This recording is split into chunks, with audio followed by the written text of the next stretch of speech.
Sveiki visi, jūs žiūrite HTML ir CSS pamoką iš 3D FTV ir iš esmės, manau, pakeisime visą tą pamokų stilių, būtent šiuose pamokose, tai yra HTML ir CSS.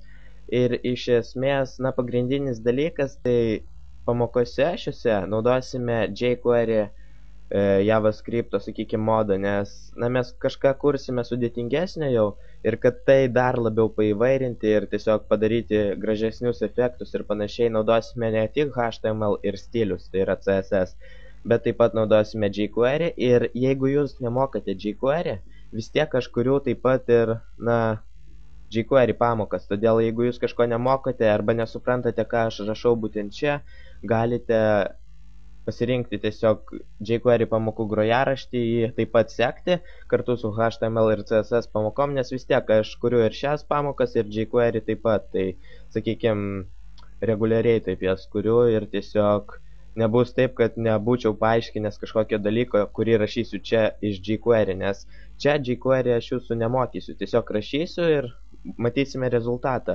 O jeigu jūs nemokate ir norite sužinoti, kaip veikia, tuomet žiūrėkite jQuery pamokas ir ten tikrai būtinai bus paaiškinta visą tai.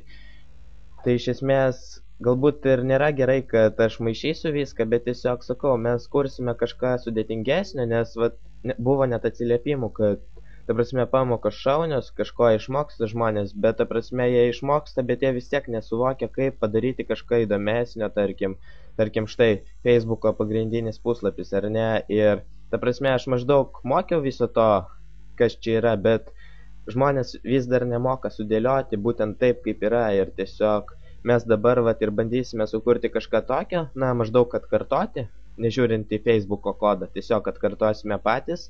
Ir vėliau iš to atkartojimo, kai viskas bus paruošta maždaug, ką matote čia, tada bandysime jau dirbti su jQuery ir kažką vėlgi plėsti. Tai sakau, bus tokios pamokos ir jų bus keletas, tai nereiškia, kad ta prasme vienoje pamokoje bus visa tai sutalpinta, bet tiesiog, sakykime, pamoka bus ta viena, sakykime, tiesiog ilga, sakykime, tai bus sesija ir tiesiog bus daug video, klipų ir tiesiog viskas bus padalinta. Žinoma, bus taip, kad galbūt įrašinėsiu ir 1 valandos klipą, bet jį vis tiek padalinsiu maždaug į po 10 minučių trūkstančius video klipus, tai maždaug orientuokitės į tai ir apskritai.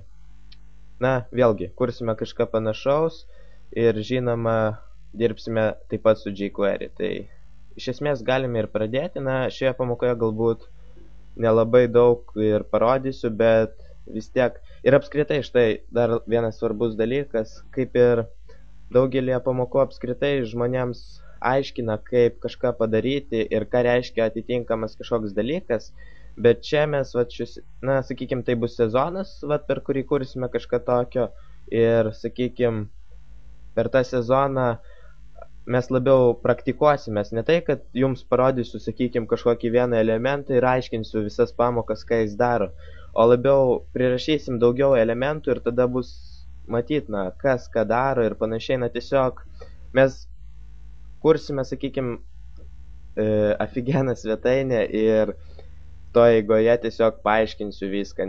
Nebus taip, kad atskirai kažką aiškinu, tiesiog viską kartu rašysim, po biškį klijuosim kažką panašaus, ką dabar matote ir viską taip ir aiškinsiu būtent, kai prieisime prie to dalyko, tai taip bus, manau, geriau ir įdomiau jums, nes ta prasme, kai aš pamoką skiriu kažkokiam vienam tagui ir panašiai, tai nuobodu ir tiesiog atrodo, gerai, aš išmokau, bet kur aš jį galiu panaudoti, o čia kaip tik aš jį naudosiu būtent kuriant kažką tokio, ką matote, ir tada jums bus aišku, kur jūs galite panaudoti atitinkamą tagą, stilių ar ten jQuery kodą ir panašiai.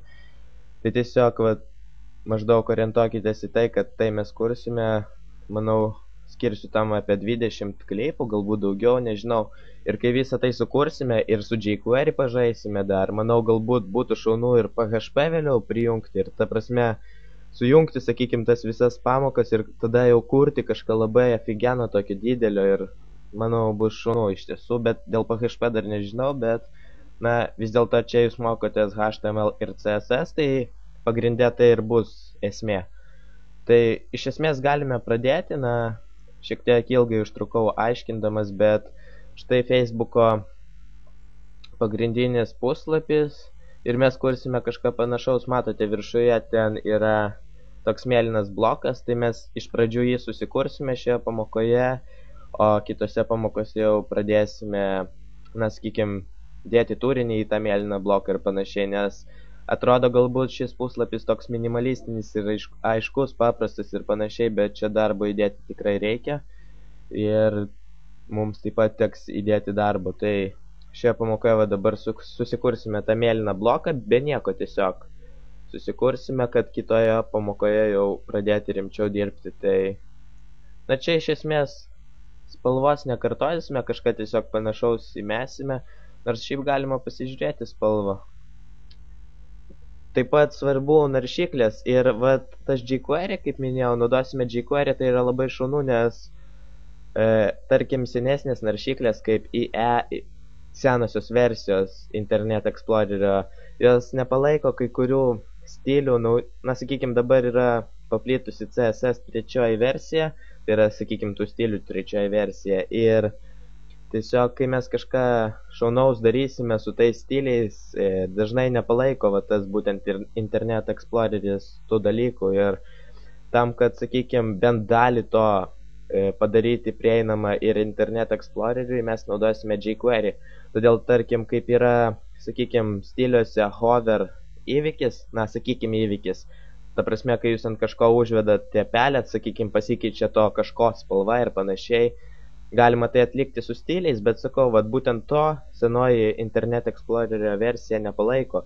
Todėl mes visą tai pasidarysime su jQuery, o jQuery, sakykime, palaiko, galima sakyti, visos naršyklės, ir iš esmės tai bus šauniau ir kaip tik praktika, jQuery praktika. Tai, na, grįžkim prie esmės, ir štai to bloko spalva štai tokia. Na, aš naudoju Google Chrome ir čia yra tikrai šaunių dalykų, galima pasitikrinti svetainių ten atitinkamus kodus ir panašiai, tai tiesiog aš turiu spalvą ir galime pradėti kurtis tą mėlyną bloką. Tai iš esmės susikurkime div tagą, susikurkime jam būtinai klasę, tarkim viršus, ar ne, ir užsidarykite jį.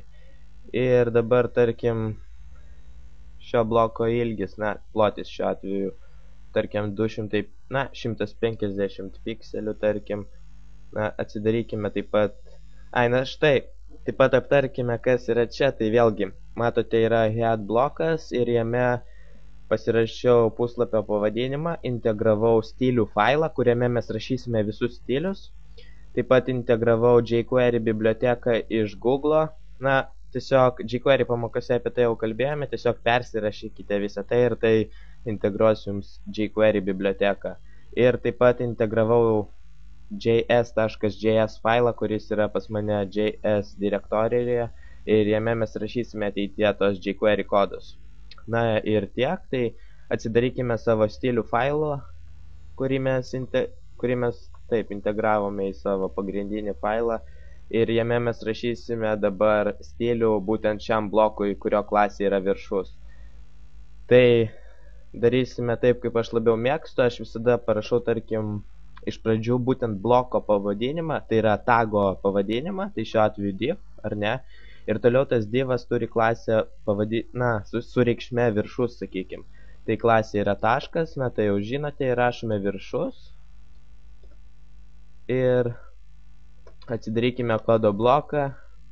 Na, jūs žinoma galite nerašyti elemento pavadinimo, galite tiesiog rašyti, tarkim, viršus, bet aš parašau, man taip yra šauniau, ir dar kai norite naudoti tą pačią klasę, bet skirtingiam elementam ir stiliai kartais skiriasi, geriau yra daryti taip. Na, bet iš pradžių taigi, mums reikia nusistatyti fono spalvą, štai mūsų svetainė kol kas tuščia, ir tai nusistatykime fono spalvą, background color yra štai toks, tiesiog grotelės 3B5998, ir tai bus ta mėlyna spalva. Aš tiesiog paėmiau ją iš Facebooko puslapio, kad tiesiog būtų panašiau. Ir nusistatykime plotį į maždaug 150 pikselių ir ilgį nusistatykime į 100%. Tai reiškia, kad tas blokas bus, to bloko ilgis bus viso jūsų ekrano, sakykime, tas ilgis. Na, tiesiog, kaip matote, tas mėlynas blokas yra per visą jūsų ekraną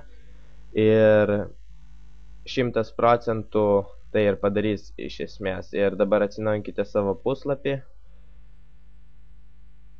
Ir štai, kaip matote, yra tas blokas, bet kaip matote dabar aplink jį yra, sakykime, na, galima sakyti, kad body blokas, na, tas pagrindinis jūsų puslapio blokas, visą turinį pastumia šiek tiek nuo kraštinių, todėl mes turime tai panaikinti. Ir kad tai padaryti, mes turime pasirašyti stilių body blokui. Tai rašykime body tiesiog be jokių klasių, nes body tiesiog yra blokas be nieko, tiesiog ir jis bus vienas pas mus, tai rašome body. Ir tai yra, jeigu pastume nuo kraštinių savo viduje, tai bus padding. Tai padding nusistatykite į 0. Ir, na taip, čia galbūt, štai, margin į 0 nusistatykite. Na ir padding galite nusistatyti, nes tai taip pat gali padaryti šį bei ten. Na, čia žiūrint kokią HTML versiją, nežinau, bet pagal nutilėjimą manau, kad ten kažkiek pastumė ir panašiai. Tai tiesiog nusistatykite šios du, sakykime, stilius į 0, tam, kad tas jūsų blokas būtų, sakykime, be jokių pastumimų nuo ten atitinkamų kraštinių. Ir dabar, na štai, mes turime tą bloką, kaip ir, na taip, Facebook'e šiek tiek, na pasidarykime ir mes 100 maždaug pikselių pločio. Ir štai, dabar yra panašesnis, na ir kitoje pamokoje pradėsime į jį, sakykime, dėti visą tą turinį ir pradėsime visą tą dalyką kurti. Ir, na, praktikuosime. Taigi, ačiū, kad žiūrėjote, laukite kitos pamokos, nepamirškite prenumeruoti ir iki.